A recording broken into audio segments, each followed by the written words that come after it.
What is up, everybody? Welcome to Pop Culture Philosophers. Welcome to the Amy, Rex, and Robbie show. But before we get into that, happy frickin' Robbie Day. That's right. Today is the day, the culmination of Robbie Week, the culmination of 43 years of existence. It's all led to here today for this show to chat with you about a great topic. But that's right. Today, it's my birthday.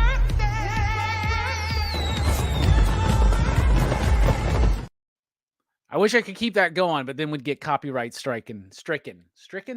Anyway, welcome to the show. I thought long and hard about the topic for today.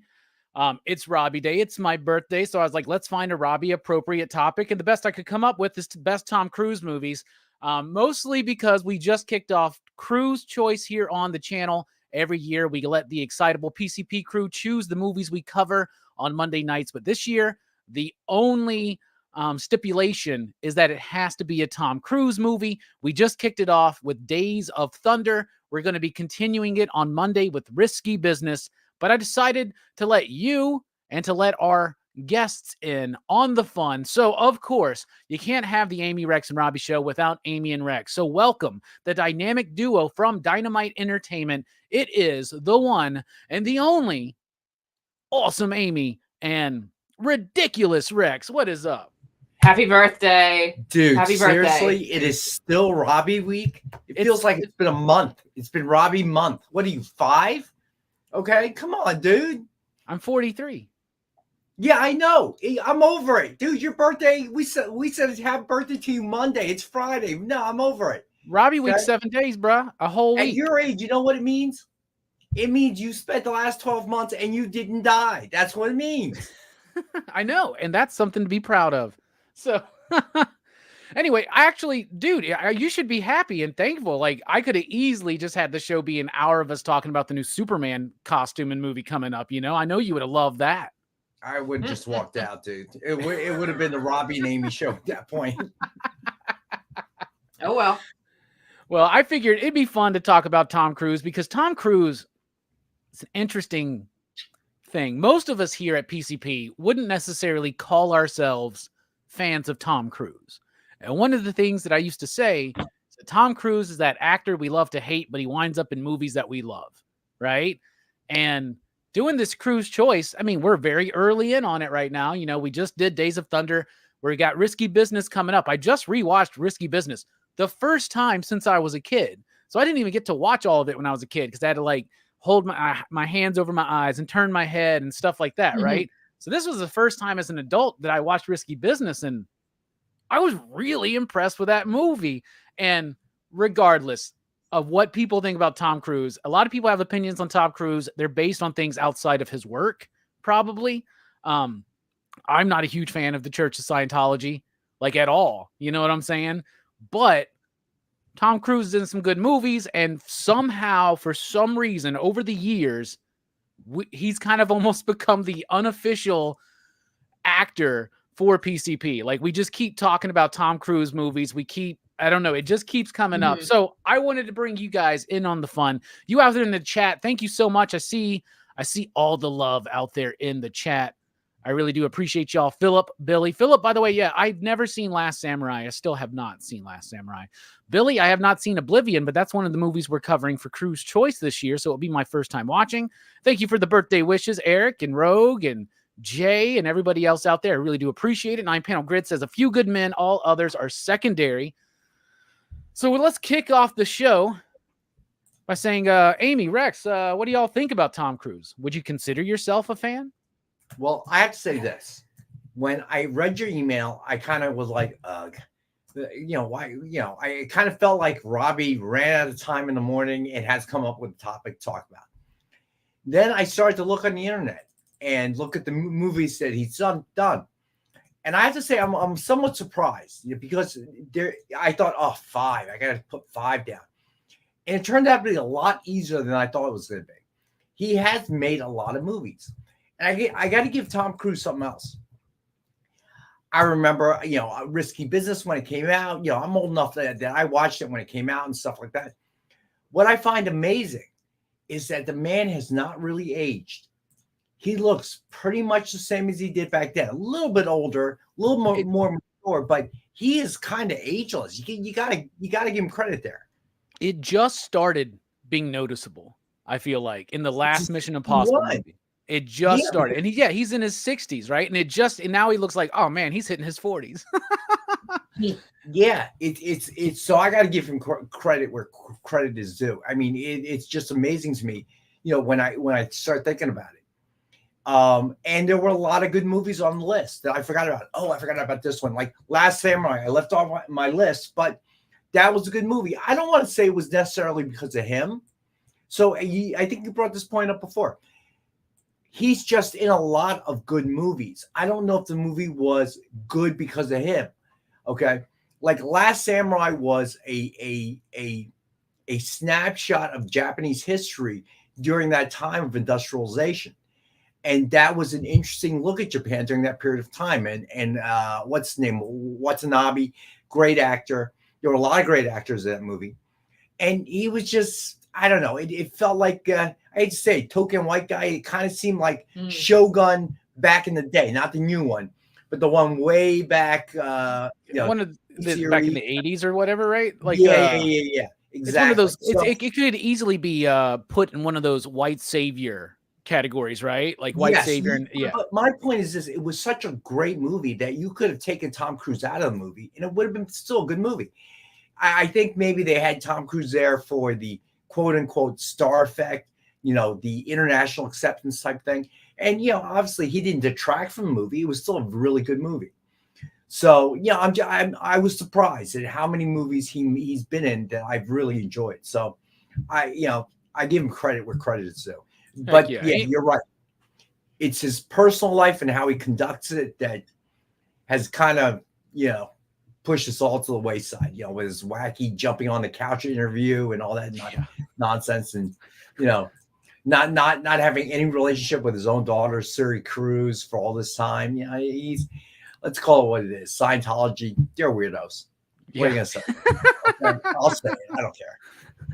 Amy, what are you thinking about Tom Cruise? Okay, I was telling Rex this. I'm like, I'm not exactly the biggest Tom Cruise fan, but like I can think of movies that he's in that I've enjoyed. So, like, if he's there, okay. That's all I got. No, I mean, that's exactly it. And, honestly, he works with good people. He picks good directors to work with. He's worked with Ridley Scott. He's worked with Michael Mann. He's worked with Tony Scott. Like he's worked with some really good people. And doing his own stunts. That's big. Okay. And that's the other thing. Yeah. Like doing his own stunts. Like that was the thing that really started making me be like, man, that's actually pretty cool. Like he's hanging on that plane as it's taking off, sort of thing. Yeah, right. So that was I feel like Tom Cruise does movies now just because he wants to learn how to do something. He's like, oh, I'm gonna. Do you remember like Top Gun Maverick got postponed for so long because he had to learn how to fly the jet? Right? He's actually in the jet flying it. All those stunts in Mission Impossible. Doesn't he got a movie coming up about space or something where he's actually going to go into space and stuff like that? So I had not heard. I lost track. So weird, but he's worked with great directors. He's made some really good movies. So let's talk about him. Let's talk about him. Who wants to? Rex, let's let you kick us off. What's a Tom Cruise movie you think is one that I think, for whatever reason, has not been in people's memories, wasn't in mine, and it was interesting because I had to read the book in high school, and it was a really good book. And I don't think people really remember him. We remember him, in Top Gun and movies like that. Born on the 4th of July.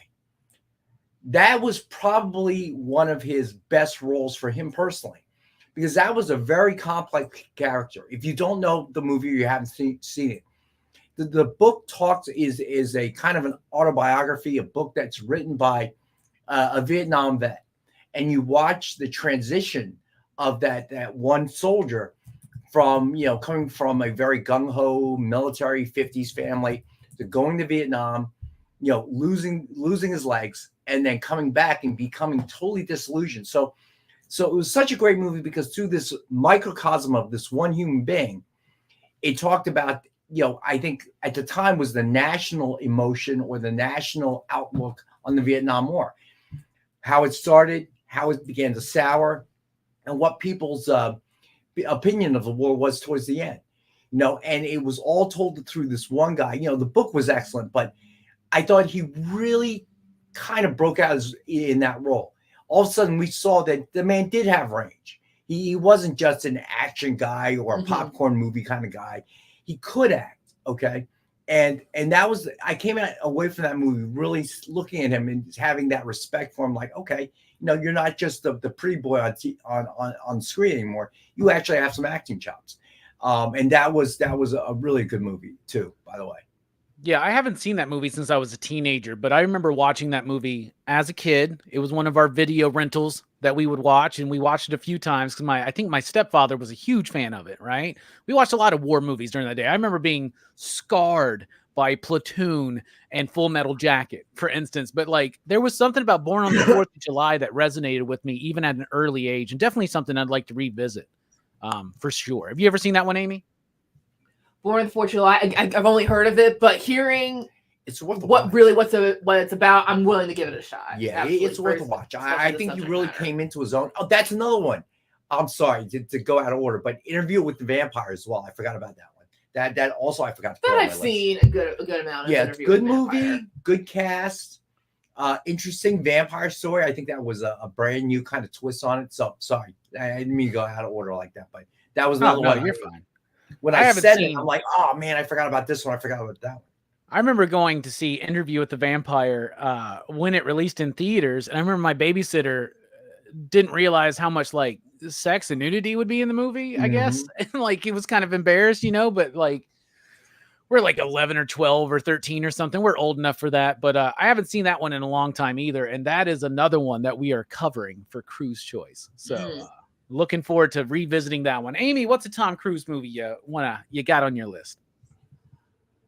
Funny enough, someone just mentioned this in the chat. It's not a Tom Cruise movie, but he just happens to be in it. A little movie called Tropic Thunder, which is a very ridiculous movie, but it's funny.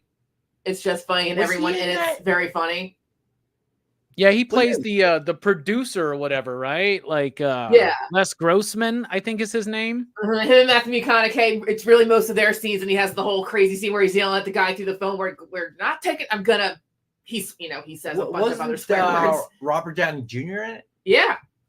Yeah, Ben Stiller, Robert Downey Jr., Jack Black. I have vague recollection of that movie, but you got to give it a rewatch. It's another one that we're covering for Cruise Choice, and Jelani picked it, and I was like, I don't know if I would say this is a Tom Cruise movie, but sure, it gives us a good reason to talk about Tropic Thunder, But he's the movie producer. He does the silly dance. He's got like a fat he's got, in it. He's funny, and he is, and he's funny in it. Everyone's funny in it. One of the things he does is, he's one of those actors who plays himself. Like, if this is Tom Cruise in this role, right? Right. And there's nothing wrong with that. There are plenty of people that do that. Like, I would argue that aside from certain outlying movies, like with all of these people, but aside from certain outlying movies, Denzel does that. Denzel Washington is Denzel Washington in whatever role he's in, Jack Nicholson is the same way. And one thing that I noticed, having rewatched Days of Thunder and Risky Business within the last week, there's a lot of Jack Nicholson in early Tom Cruise performances, like a lot. Like, it's there, and you can kind of pick it out. And I know that kind of became a bit for him. So, yeah, I think Tropic Thunder is a solid one. Did you like that movie, Rex? No, it was okay. It was worth the watch, but it was not something I really enjoyed. Coming away from it, think I'm going to recommend it to a whole lot of people or whatever. It was worth the watch, but no, I didn't really enjoy it. It was okay. You probably couldn't make it today. Yeah, probably not. I remember there was a Robert Downey Jr. was being interviewed somewhere, and he was asked about that. Like, could you make this movie today? And he goes, well, not in the way that we did it. He goes, but the thing is, you can, in that movie, you're in on the joke. You get it, right? Yeah. It's not like he's doing blackface. It's like they're making fun of the pretentiousness of certain actors and method acting in particular, right? So it ain't like it's Soul Man or nothing like that. Right. I remember reading that Ben Stiller went to the NAACP and got explained the whole process, like the whole plot, and got permission to do that type of character, and they were cool with that. Like, right, we get the joke. It's not It's not really insulting anybody. It's Right. we're making fun of the people who do method acting. That's what we're making fun of. Yeah. So I love it when just he's was like, a I don't movie. break character until after the DVD commentary. Mhm. And in the commentary for Tropic Thunder, Robert Downey Jr. is doing his like, what is it? Was it an Australian guy or something like that? But he's Yeah. doing that accent and he's in character as the actor, which is cracking He's me a dude up, man. playing a dude disguised as another dude. Yeah. What do you mean, you people? I fucking love it. I can't wait to revisit that movie. My favorite Tom Cruise movie is a Cameron Crowe movie, but not the Cameron Crowe movie that most people think of because they think of Jerry Maguire. I am a huge fan of Vanilla Sky. Vanilla Sky to me is a great movie. If you remember, it's the one. Thank you, Bueller. It is Robbie Day today. The culmination of Robbie Week. So for one more time, let's just It's my birthday.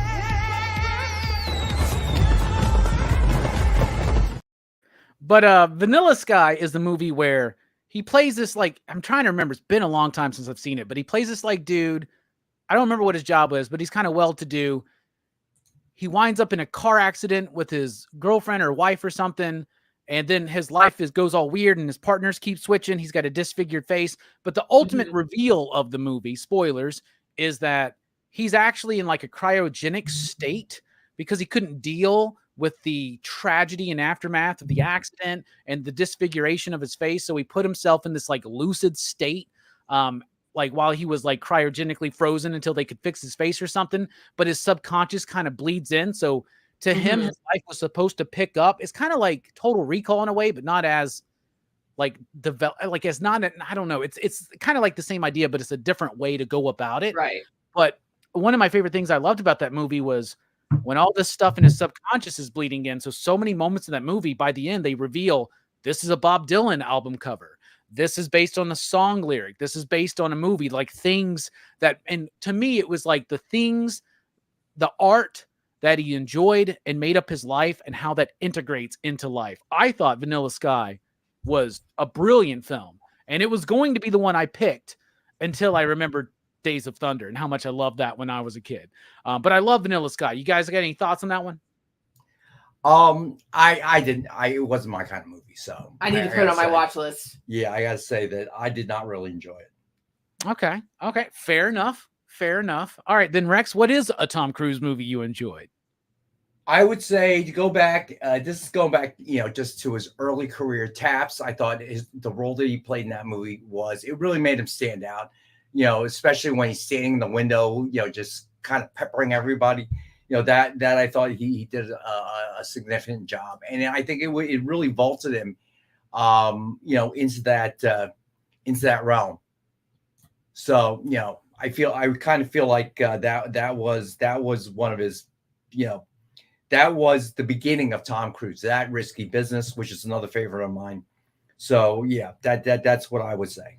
Yeah, it's one of his very first movies. Like listed on his filmography, it's his second. Right? Both came out. It and Endless Love both came out in 1981. 2 years later is when then The Outsiders, Losing It, Risky Business, All the Right Moves. The next year or 2 years, Legend. Then Top Gun. It's so crazy how quick Top Gun is in his career. And maybe we'll get to that one. But Taps is one I haven't seen in a long time either. Amy, are you familiar with that one? Sadly, no, not Taps. But you mentioned The Outsiders. I'm very familiar with The Outsiders. Yeah, that's a good one. So what is a movie that you want to bring up, Amy? I mean, the ones with Tom Cruise more as a starring role. I remember my dad was a huge sci-fi fan, so Minority Report was a movie that would be on a couple of times, whether it was cable or the DVD. I think we had the DVD at some point, but because that's such an interesting concept with seeing the future and stopping the crimes. Then you're framed for a crime, but you don't know what you're going to commit. So and that was Spielberg, right? Yes. Spielberg, based on a Philip K. Dick novel or short story. I remember that being a really interesting movie, Minority Report. I love Minority Report. I'm a huge fan of Philip K. Dick. Like the way, like me and Rex have talked about sci-fi authors and stuff, and I know like you're a big Isaac Asimov fan, right? And Yeah. I'm a huge Philip K. Dick fan, right? Do Androids Dream of Electric Sleep, The Adjustment Bureau, Man in the High Castle? Like these are things that like I love from a very early age, like middle schools when I started reading Philip K. Dick stuff. And Minority Report's a really good movie. It's a decent adaptation of the source material, but Tom Cruise is actually good in that movie. And Spielberg did a great job with it. Visually, for its time, it was very stunning. The whole concepts and ideas really mining the richness, not going as deep as Philip K. Dick goes into his writing, but I did absolutely love Vanilla Sky. Bueller, you used to be my favorite person. You used to be, but I don't know. What about you, Rex? What do you think about Minority Report? I liked it. Right up my alley, sci-fi. You know, the concept was novel. Okay, you know, preventing crimes in the future. I love that kind of thing when you've got an idea that has not been seen before, and you hit it like that. To me, that's always the fun time. You know. Yeah, I really like that one, man. And just such a cool idea for a movie, and like it was hit at the time. This is on my list too, Amy. Like I love Minority Report, and it's another one that we're covering during Cruise Choice this Covering year. all the big ones. Yeah, we're hitting all the good ones. All right, what about you, Rex? All right. So next up, we mentioned Risky Business. You know, that obviously at the beginning of it. I'm going to say Top Gun's 1 and 2. You know, 1 was phenomenal. 2 was not quite as good, but I see what they were trying to do. And if you grew up with 1, you'd have to watch 2. You know what I'm saying? There's no way around that. Okay. Bueller says that Amy likes The Mummy. I've never seen his Mummy. I didn't. No, I don't think I ever yeah. said that Mummy. That version, not Tom Yeah. Cruise's version of the Mummy. The Stephen Summers and the Carl Freund one that we like. Not Carl Freund. What's his name? Carl. Well, anyway. I see. I didn't like the first Top Gun growing up because that was one of those ones that my mom and my stepdad would watch all the time, and it would just like I just got so tired of it. It was like Dirty Dancing or Roadhouse at the time. Roadhouse is a movie I've come around on, so maybe Top Gun can be one too. So I actually hesitated to watch Maverick for a long time, but then when I watched it, I loved it. I absolutely loved it. So I think Top Gun Maverick is a really, really solid movie. And it does have me wanting to go back, especially after watching Days of Thunder, which was directed by Tony Scott as well, which Top Gun was. And some people say Days of Thunder is basically Top Gun with cars. And there was a series of movies there that Tom Cruise did where it was the same plot about the Maverick coming in and nobody was going to accept him, and he had to embrace a father figure. Then he had a villain who kind of became his homie, and then an ultimate villain kind of revealing itself. That's Top Gun. That's Days of Thunder. That's Cocktail. That's The Color of Money. So yeah, that's the same movie, and you kind of made those back to back. I realized I skipped me. One of the ones I want to bring up is Collateral. I see that CNSS 84 has mentioned it. I love Collateral. So this is the one. It's directed by Michael Mann. It's got Jamie Foxx and Tom Cruise in it. And Tom Cruise is like a hitman. Jamie Foxx is like a cab driver, and he winds up with Tom Cruise as his fare and getting wrapped up in all of this stuff. I am a huge Michael Mann film, Michael Mann fan. So like from Manhunter, Heat, The Insider, Ali, even like I love Michael Mann. I'm a big Miami Vice fan as well. He created the show and he also directed the movie that I thought was pretty good. But Collateral, that might be to me one of the best performances of Tom Cruise. The only thing that makes me not take it as seriously is I just don't buy his gray hair in that movie. It just looks weird or whatever. But I think that movie's great. And do not worry, CNSS. We are doing Collateral this year for Cruise Choice. What do y'all think about Collateral? I don't think I've seen it, to be quite honest. Now I think about it. I just remember hearing like how it was big for Tom Cruise and it was so big for Jamie Foxx at the time. It was one of those must-see movies. Yeah, it's a really good one. I would recommend it if you guys have never seen it. He's like a hitman, and Jamie Foxx is the cab driver. He winds up in the cab, and he's like basically holding him up at gunpoint. And he's like, "I'll give you a lot of money, but you need to drive me around so I can do all these jobs tonight." And it gets crazy, right? And it kind of becomes almost like a buddy movie in a way, but in a very interesting kind of way. So I do like that one. Collateral is one I would definitely recommend. Well, what about you? We see Rex just did Top Gun. I did. Amy, let's go back to you. What you got? Going through it. One of them, probably another very famous film that Tom Cruise happens to be in, is A Few Good Men. Yes, with that's on my list. Him and Jack Nicholson going back and forth. It's one of the most famous scenes, and just whether it's one of the most, arguably most famous courtroom drama scenes. I think it was another one of those movies where he was in it, but in and of itself, it was a very good movie. You know, the storyline, the plot line, the interaction. Obviously, Jack Nicholson was so memorable. The tagline has become a part of Americana culture. Somebody yells at you, you can't handle the truth. We all know what that means and where it's from. So from that standpoint, I think it was more Tom Cruise was in a good movie as opposed to it was a good Tom Cruise movie. You know what I mean? Yeah, this is what happened after Days of Thunder. So Days of Thunder it made its money back over time, especially with video and all that stuff, but it was kind of considered a troubled production. It was kind of considered a failure for the producers and for Tom Cruise and for Paramount.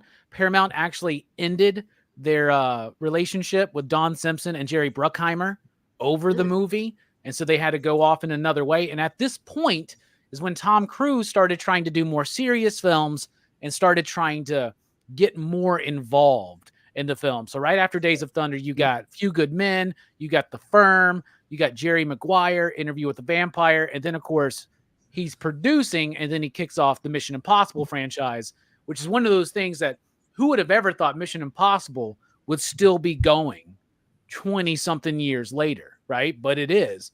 And so it actually works. And that, along with The Firm, were really like, hey, a Tom Cruise can be a serious actor, right? That's what they were trying to say there. Right. All right, Rex, what's another one you got? All right. So obviously, let's see. We've covered a lot that's on my list. Risky Business we talked about. The first Mission Impossible, I liked it. Now I think it's jumped the shark. Few Good Men, Amy just mentioned. You mentioned Jerry Maguire, kind of offhanded. I thought that was a really good movie. One of his better ones. The characters, the topic, So I would definitely say Jerry Maguire's on my list. Any thoughts on Jerry Maguire, Amy? Is that one you've seen? I can only think of the Show Me the Money part. That's the one that stood the test of time, right? That line. That, and then the kid, like, the human head weighs 8 pounds or whatever, something like that. Well, to me, the best part was when he was trying to keep his clients and ended up with just one, Cuba Gooding Jr. And I think it showed the cutthroat nature of the business, and the kind of double dealing that went on. So that was a good role. That was a good role for him. And that was a big success for Cameron Crowe that eventually led him to be able to make movies like Almost Famous and Vanilla Sky, which I absolutely adore. So there you go. All right, for my next pick, I'm going to go with Edge of Tomorrow. Edge of Tomorrow blew me away. It was another one because Tom Cruise was in it. I kind of avoided it for a long time. Now, it was directed by Doug Liman, who I'm a big fan of. He did Swingers. He did Go, Mr. and Mrs. Smith, the new Roadhouse movie. But I typically do like his films, and I wanted to check it out. And then it was something that we did a few years ago. It was kind of where this Tom Cruise stuff started. We were doing Action Fest, and I'm notorious for not liking the Mission Impossible movies, right? But I'd only ever seen the first 2, and everybody kept telling me that they get better. So I actually have an opposite opinion of you, Rex, on the Mission Impossible films. I do not like the first 3, but I think everything since has been stellar. I think that series has gotten better. And I think that the newest one, Dead Reckoning Part 1, had the absolute best villain that they've ever done in a Mission Impossible film. I really did. And the villain being AI. It was actually, it's kind of scary, right? But I really do like the last half of these Mission Impossible films. But Edge of Tomorrow, when it like won an audience poll or something for Action Fest, so we wound up doing a lot of Tom Cruise movies that year for Action Fest. And Edge of Tomorrow is great. So it's based on, I think it's a Japanese movie or in manga, maybe called Live, Die, Repeat that it's based on. But the idea is like Groundhog Day in a futuristic sci-fi war setting, right? He's amazing in the movie. It's really funny, right? There's some like kind of like Groundhog Day. They're really funny bits involving his death and just the monotony of having to die and restart and die and restart and die and restart. But I thought the special effects were great. The story was really solid. Emily Blunt, I think, is in that movie. She's great. Yeah, she is. So I love Edge of Tomorrow. So I enjoyed that movie as well. Any plot with the Groundhog Day theme over and over again, I'm like, I'd lose my mind. I would lose my mind if I was in that scenario. I'm sure Tom Cruise has made some flop movies. I think Magnolia was a flop, probably. I'm not a big fan of that one, but far and away, I'm not a fan of either. But I know people that are. So I had a period piece, but it was too long. Yeah, and that's when him and Nicole Kidman first met and got together and all that kind of stuff. You know, they met on Days of Thunder. That's the movie they did right after. They eventually did Eyes Wide Shut together. I think that was a flop too. I don't think that one did very, very well. The Stanley Kubrick's last film, actually. There's a gnat in here. It's so annoying. Sorry. Oh, you're fine. So Edge of Tomorrow for me. What about you, Amy? What you got? One more. He was in a little Oscar-winning Best Picture called Rain Man. I remember watching that for the first time and seeing this is a very good dramatic role for him. I it's on my list, but once again, it felt like it was a movie that Tom Cruise was in that was very good, as opposed to a Tom Cruise movie. You know what I mean? Yeah, Dustin Hoffman, who really, really stole that role in that movie in acting, you know, in playing the character that he did. And so, you know, Tom Cruise kind of became the sidekick, if you will. So really that movie was about Dustin Hoffman and his acting chops. Right. But it was an excellent movie. Fair enough. Yeah, absolutely. Yeah, like I said, you know, Tom Cruise is that actor we love to hate, but he winds up in some really good movies sometimes, right? Yeah, he does. Especially Rain Man. Rain Man's a good movie, and you're right. It's Dustin Hoffman that makes that movie, but he definitely needs Tom Cruise there to kind of play off of, right? And Tom Cruise does it well. Even though, you know, like I said, for most of these films, Tom Cruise is playing Tom Cruise.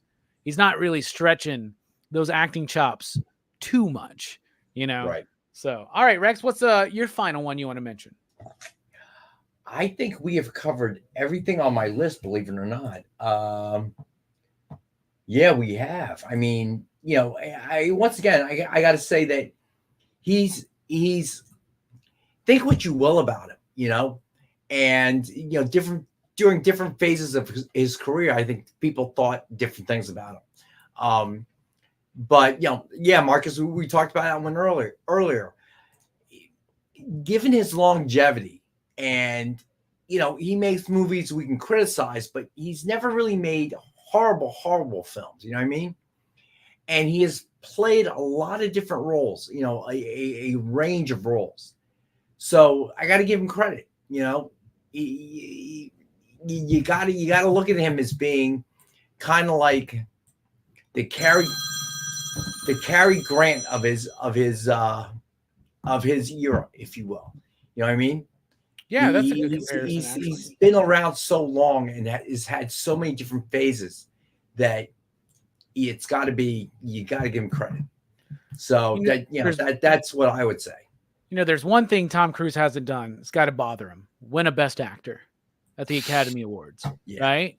Do you think that like he's about to hit a point in his career? I guarantee you he's about to hit a point in his career where that's going to be the focus, right? When he's 60, these Mission Impossible movies, they're not going to last forever. He's going to try to get into a gear, I think, where he's going for an Academy Award. I think we're leading there. What do y'all think? I guess if he finds the right part. I think he's going to get one of those Lifetime Achievement Awards.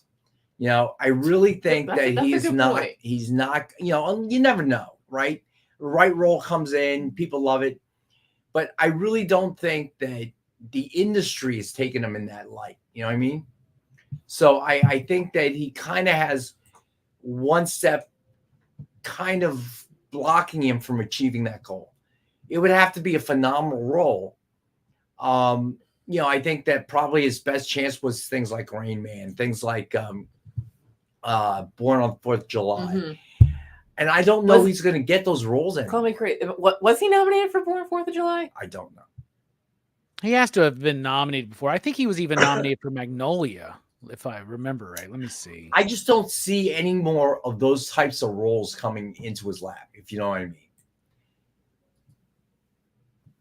You know, All right, he was nominated. Okay, so he was nominated for Best Actor for both Born on the 4th of July and Jerry Maguire.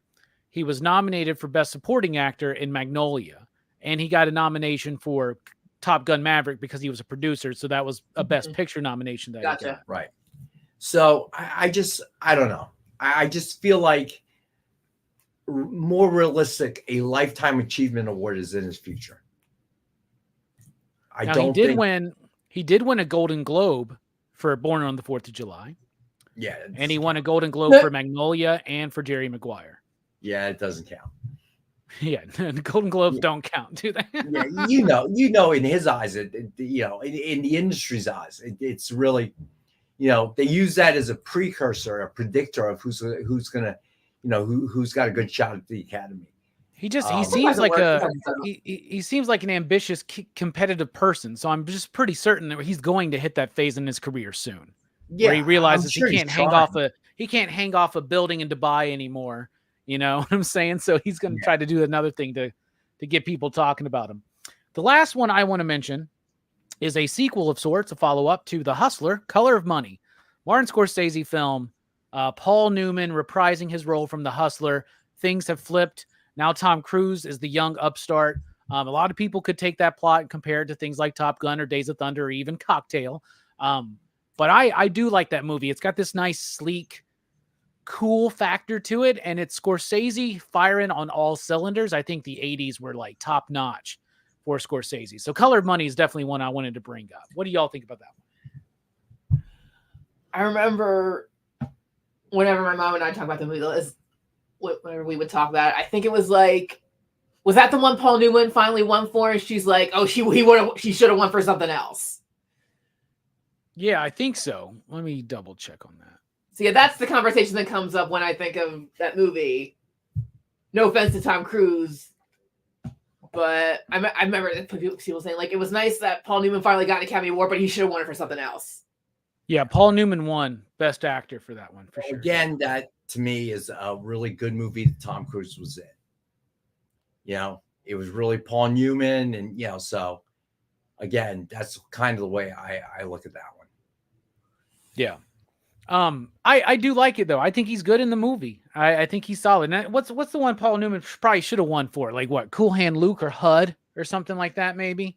I'm a big Paul Newman fan. There was a time I remember in my early 20s where I just started watching every Paul Newman movie I could get my hands on. Like HUD, Cool Hand Luke, Towering Inferno, Butch Cassidy, the Sting. And I'm a huge fan of Paul Newman. I think he's one of the best. Maybe we should do a Paul Newman show at some point in the future. That'd be interesting. Yeah, that'd be a good one. Definitely a better actor, in my opinion, than Tom Cruise. But that's just me. All right. Well, what a great conversation here on Tom Cruise. We just kicked off Tom Cruise, Cruise Choice. So we've already talked about Days of Thunder. Do join us on Monday as we talk about Risky Business. Very excited for that. That was Brooks's pick. And a movie that I also don't think that could be quite made today, but then maybe it could. I don't know. It would just have some different things in it. I was also surprised by the cast in Risky Business. I forgot that Balky and Booger are in that.